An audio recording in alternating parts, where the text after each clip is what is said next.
concepção do pensamento filosófico nietzschiano.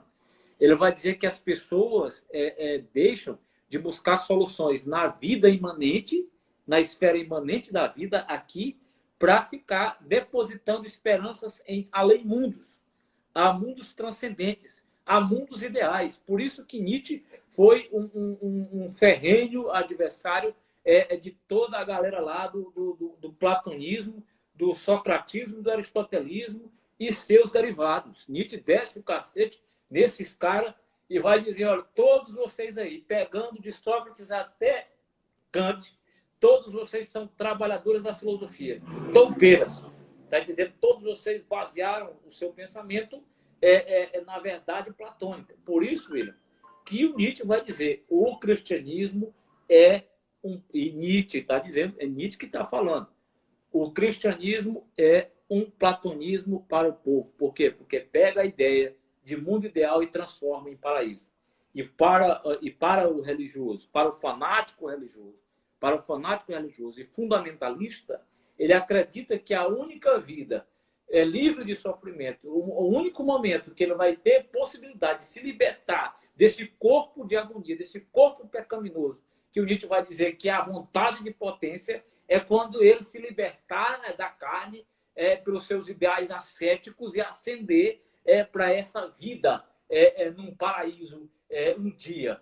E todas as religiões nós sabemos que guardam uma ideia de uma compensação duradoura num paraíso. Então, a gente vai condenar essa ideia platônica de mundo ideal. Ele vai dizer o único mundo que existe, para Nietzsche, a única realidade que existe é a realidade imanente, é a Terra. Ame a Terra, ame a vida, sejam fiéis à Terra e não coloquei a cabeça de vocês nas estrelas. É isso que Nietzsche fala. É interessante verificar isso tudo, porque devido a isso que o senhor falou, o ser humano, visto que tudo isso é dor, é sofrimento, é desgaste, verifica e observa e tenta criar algo além. Por quê? E nenhuma concepção, mesmo sendo teológica, mesmo sendo de corrente filosófica, ou alguém voltou para dizer a nós o que está para além daqui. O que está para além da morte sempre foi um mistério. Nada o que nós sabemos ainda conseguimos ter plausibilidade, conseguimos palpar algo necessário. O que nós temos várias especulações de diversas religiões. Mas o que fica claro para nós aqui, gente, por favor, é o pensamento do Nietzsche. Não vão me colocar nessa onda de dizer, rapaz, é porque sempre vem alguém aqui dizer assim, rapaz, William, tu fala umas loucuras assim. Eu digo, não é eu que estou falando isso, é Nietzsche, né? Então, ele vai negar essas expressões, por quê? Porque faz com que o ser humano negue ao corpo, negue as suas vontades, negue os seus prazeres, negue as coisas boas desta terra para elevar a algo que nem sabe que existe, para se colocar a algo que nem sabe se vai haver. Então, ele diz, mesmo você não sabendo que vai haver um céu, viva a terra, viva o seu corpo, viva tudo que está aqui. Se alimente bem, olhe, veja as belezas. Não passe a sua vida toda almejando aquilo que está para além da vida. Passe a sua vida observando a sua própria vida, olhando para o seu eu, amando o seu agora, amando o estado que você está vivendo, mesmo sendo ele de sofrimento, mesmo sendo ele de discórdia, mesmo sendo ele turbulento. Ame o seu agora. Não espere pelo futuro, não olhe para o passado. O agora que é importante. Viva o seu agora como se ele fosse agora. E como se ele fosse repetir várias e várias vezes. E no conceito que a gente entra, também nessa questão de sofrimento, é o conceito de amor fati. Que ele vai tratar para nós desse amor ao fato. Amor ao agora. Ao nosso estado. Então ele estabelece, não precisa você esperar, não precisa você esperançar. Viva o que você quer viver agora.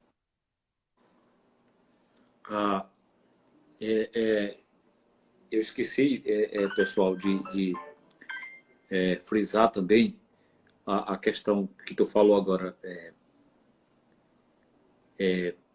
William, sobre o agora, né? Porque, assim, Nietzsche vai dizer o seguinte, ele falando sobre a questão do ressentimento, né? A maioria não sei se vocês já observaram, pessoal, nossos irmãos aí da filosofia, não sei se vocês já observaram que a maioria das pessoas, ou elas são saudosistas, né? Ou elas são futuristas. E raramente elas param para pensar que elas precisam dar importância ao momento vivido, ao momento presente, ao acontecimento, né? Então, você vê frequentemente a pessoa dizer isso, né? Olha, quando há 10 anos atrás, eu tinha 4 casas, eu tinha um emprego bom, eu tinha uma conta bancária, eu tinha 10 namoradas e tal, né? É uma pessoa que vive se rememorando do passado. Eu fui feliz com a mulher no passado, né? Eu tive um grande amor no passado e essa mulher era uma loura. Eu gostei muito de uma loura. Aí o tempo passa, chega o presente, passa uma morena na frente dele ou outra mulher e essa mulher chega na vida dele e ele fixado lá no passado. Quer dizer, essa pessoa ela não se libertou do passado, ela se ressente. Ela se ressente por quê? Porque ela não conseguiu superar aquele momento passado, aquele instante passado. Para entender e essa questão nietzschiana da filosofia dele, da superação e do além do homem, é basicamente isso. É você saber lidar com a temporalidade, com o tempo. Quando a gente quer entender o ser humano, você tem que entender a questão do tempo.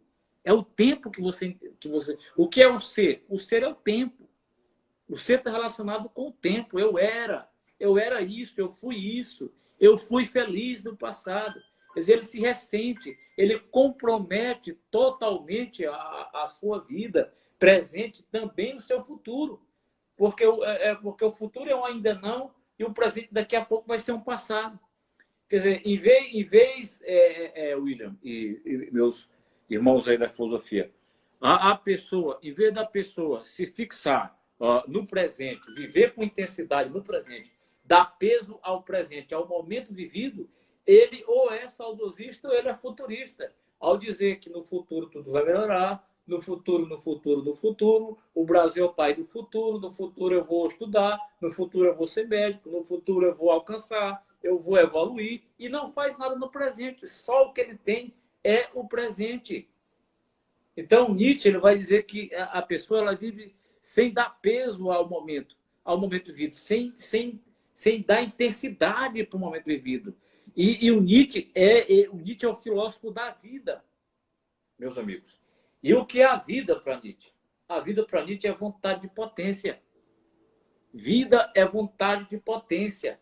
E essa vontade de potência para Nietzsche vai ser corpo, como também no mundo em geral. Ele vai dizer cada ser vivo microscópico que compõe o meu corpo quer mais potência. Vírus, bactérias, micro-organismos, todos eles querem mais potência, querem mais expansão.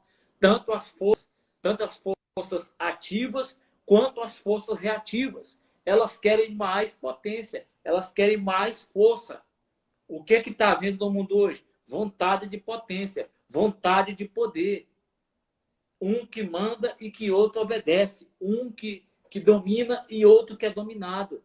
Mas a força ativa não elimina a reativa.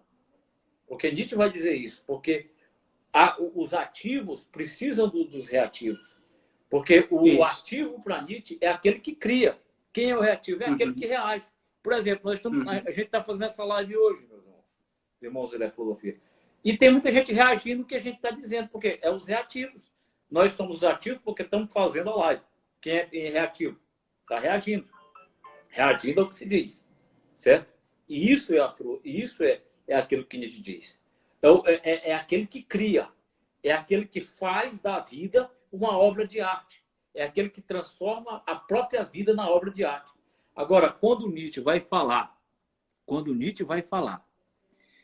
sobre arte e estética, ele não está falando de obra de arte, ele não está falando de pinturas, não. Ele está falando da questão física, da questão sensitiva. Nietzsche é um filósofo esteta. Então, quando ele fala da estética, ele está vendo do sentimento, ele está falando do nosso corpo, de vivermos intensamente as nossas emoções e o nosso corpo. Por isso que diz, olha, o Criador ele não está nem aí, ele cria. Ele cria e ele não está nem aí para aquilo que vão pensar, para aquilo que vão dizer. Nietzsche não está nem se cagando se você vai concordar ou não com ele. Nietzsche está pouco se cagando se você vai concordar ou se você vai mandar ele para a puta que pariu, se você vai mandar ele para qualquer lugar que você quiser. Nietzsche não está nem aí. Tanto é que Nietzsche não queria seguidor nenhum. Eu descobri isso, Nietzsche não queria seguidores. Ele disse, olha, todos vocês sejam luz de si mesmo. Sejam luz de si mesmo. Por isso que ele diz que a maioria das pessoas são o que? São ovelhas. São ovelhas porque estão todos padronizados. Porque todos querem agradar a todos. E Nietzsche não. Nietzsche fez sua filosofia, jogou sua filosofia, está aí. Se vocês quiserem acreditar, se vocês quiserem, isso aqui não é para acreditar. E o que a gente está falando hoje aqui também não é para acreditar, não é para ter como verdade absoluta. Isso aqui não é dogma, não, parceiros.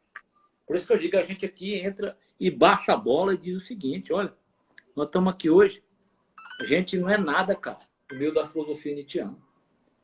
Eu me sinto um bosta, um Zé Ruela, quando eu vou falar de Nietzsche, tá entendendo? O que a gente vai tentar fazer aqui é só arranhar uma coisa monstruosa que é a filosofia nietzschiana. Tanto é que ele escreveu em aforismos, sentenças. São máximas, são máximas. Não tem nada de pensamento lógico, não tem nada de verdade absoluta. Nietzsche é um filósofo da provocação e da suspeita. Ele quer realmente provocar, ele quer colocar em xeque tudo aquilo que foi afirmado como verdade absoluta.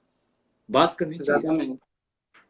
É interessante, Kesso, que na perspectiva dessa conformidade, que vai entrar a questão do espírito do pesadume, né?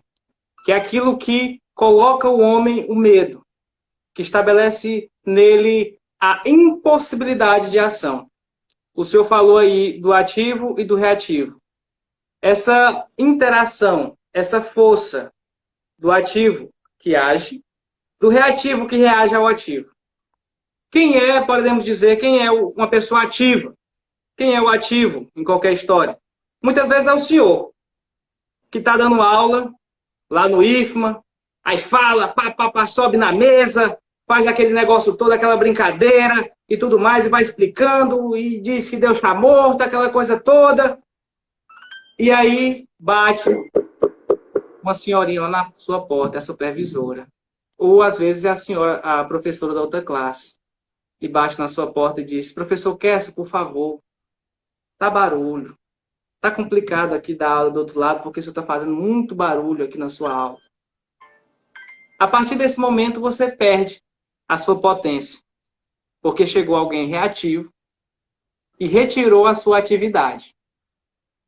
Então, existem essas questões, e o espírito do pesadume está tanto voltado a essa questão da reatividade, como também na moral. A moral é criada pelos reativos, porque ela está ali para obstruir, para retirar, para barrar. As leis também estão para contra aquele que está na atividade. Tudo isso faz com que o ser humano não entre na sua mestria e pegue, como vai dizer próprio Nietzsche, né? A potência, a vontade de potência, que anteriormente o Francis Bacon já falava da vontade de agir. E o Freud vai chamar posteriormente de o libido, isso. O Freud vai chamar de libido, da expressão libidinosa, da força, da vontade de fome do ser humano. Então, nós estamos sempre ligados nessa ambivalência da força da atividade, da força da reatividade. E quando elas se encontram, elas estão sempre em posição e uma posição.